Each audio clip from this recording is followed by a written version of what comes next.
এইভাবে যদি চিকেন কষা খাও একদম এই চিকেন কষা প্রেমে পড়ে যাবে। এটা ছাড়া আর অন্য কিছু খেতেই ইচ্ছে করবে না, এতটাই ভালো লাগে এই চিকেন কষা খেতে। তাহলে চলো রেসিপিটা শুরু করা যাক। চিকেনটাকে প্রথমে ভালো করে ধুয়ে নিয়েছি, দিয়ে দিলাম পরিমাণ মতো নুন, দিয়ে দেবো হলুদ গুঁড়ো সামান্য, দিয়ে দেবো লঙ্কার গুঁড়ো পরিমাণ মতো। এখন আমি দিয়ে দেবো একটু সামান্য সর্ষের তেল। এখন ভালো করে ম্যারিনেট করে নেব। একদম হাত দিয়ে ভালো করে ম্যারিনেট করলে কিন্তু সেই মাংসটা খেতেও ভালো লাগে। এই মাংসটা ম্যারিনেট করে আমি আধা ঘন্টার জন্য ঢেকে রেখে দিব, বা তোমরা চাইলে 15 মিনিটের জন্য ঢাকা দিয়ে রাখতে পারো। একটা মশলা তৈরি করে নেব। নিয়েছি আমি 2 চামচ গোটা ধনে, 1 চামচ জিরে, নিয়েছি 1 চামচ গোলমরিচ, নিয়েছি 4-5টা এলাচ, একটুখানি দারচিনি। বাস এখন এটাকে হালকা গরম করে ঠান্ডা করে এখন এটাকে আমি গুঁড়ো করে নেব। আর এখন আমি এটাকে ঢেকে রেখে দেবো, নইলে এটার গন্ধটা বের হয়ে যাবে। তারপর দেখো চিকেনটা তো হয়ে গেল, অনেকক্ষণ রেখেছিলাম আমি ম্যারিনেট করে। তেলটাও গরম হয়ে গেছে, কড়ার মধ্যে সর্ষের তেল দিয়ে দিয়েছে। তেলটা গরম হওয়ার পরেই কিন্তু চিকেনটাকে দেবে। আর চিকেনটাকে এখন আমি কিন্তু এক সাইড ফ্রাই হয়ে গেছে, এখন চিকেনটাকে উল্টিয়ে আর অপর সাইডটাও কিন্তু ফ্রাই করে নিচ্ছি। আর অবশ্যই গ্যাসের আঁচটা কিন্তু বাড়ানো থাকবে, তাহলে কিন্তু চিকেন ফ্রাইটা ভালো হবে। তো দেখো এখন আমি ভাজা কিন্তু হয়ে গেছে চিকেনটা, তো নামিয়ে নিলাম। তো দেখতে কিন্তু বেশ ভালো লাগছে। এইভাবে যদি রান্না করো না, এই চিকেনের স্বাদ অসাধারণ হয়। দিয়ে দিলাম আলুগুলোকে আমি ভেজে নেব। আলুর মধ্যে দিয়ে দিয়েছি নুন, আর এখন আলুগুলো ভাজা হয়ে গেছে, তুলে নেব। তোমরা চাইলে কিন্তু আলু ছাড়াও এই চিকেনটা বানাতে পারো। ওই তেলের মধ্যে দিয়ে দিলাম 1 চামচের মতো চিনি, আর দিয়ে দেব কুচানো পেঁয়াজ বেশ খানিকটা।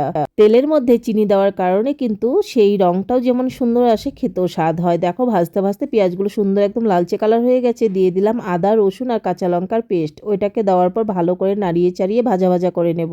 ভাজতে ভাজতে দেখো অনেকটাই কিন্তু তেল ভেসে উঠেছে। দিয়ে দেবো এখন একটা বড় টমেটো আমি পেস্ট করে নিয়েছি, সেটাকেও দিয়ে দিলাম। দিয়ে দেবো পরিমাণ মতো নুন, আর দিয়ে দেবো হলুদ গুঁড়ো, দিয়ে দেবো লঙ্কার গুঁড়ো।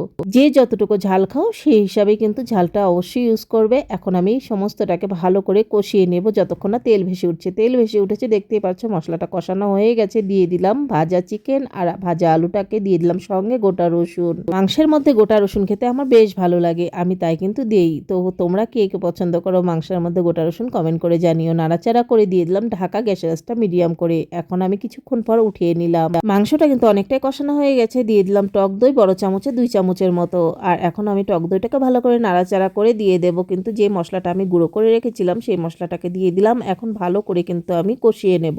নাড়াচাড়া করে এখন একটু কিছু সময়ের জন্য ঢেকে দেবো। তো এইভাবে যদি রান্না করো 2-3 বারেই কিন্তু সুন্দর কিন্তু মাংসটা সফট হয়ে যায়। দেখো ভালো করে কষানো হয়ে গেছে। দিয়ে দিলাম পরিমাণ মতো জল, আর ভালো করে এখন নাড়িয়ে চাড়িয়ে বলক ওঠাতে দেবো। আর এইভাবে সত্যি তোমরা যদি চাও একদম কষা কষাও করতে পারো, চাইলে একদম গ্রেভি করতে পারো, বা চাইলে এটাতে ঝোলও করতে পারো, যে যেরকম খেতে ভালোবাসো। তো আমি দিয়ে দিলাম। এখন আমি ভালো করে জাল দিয়ে কষিয়ে নেব, মানে ঝোলটাকে শুকিয়ে নেব। আর একটুখানি নুন কম লাগছিল, তাই কিন্তু একটুখানি আমি নুন দিয়ে দিলাম পরে। ঝোলটা কিন্তু অনেকটাই শুকিয়ে এসছে। লাস্টে দিয়ে দিলাম নামানোর আগে গরম মশলার গুঁড়ো, কয়েকটা কাঁচা লঙ্কা দিয়েছি।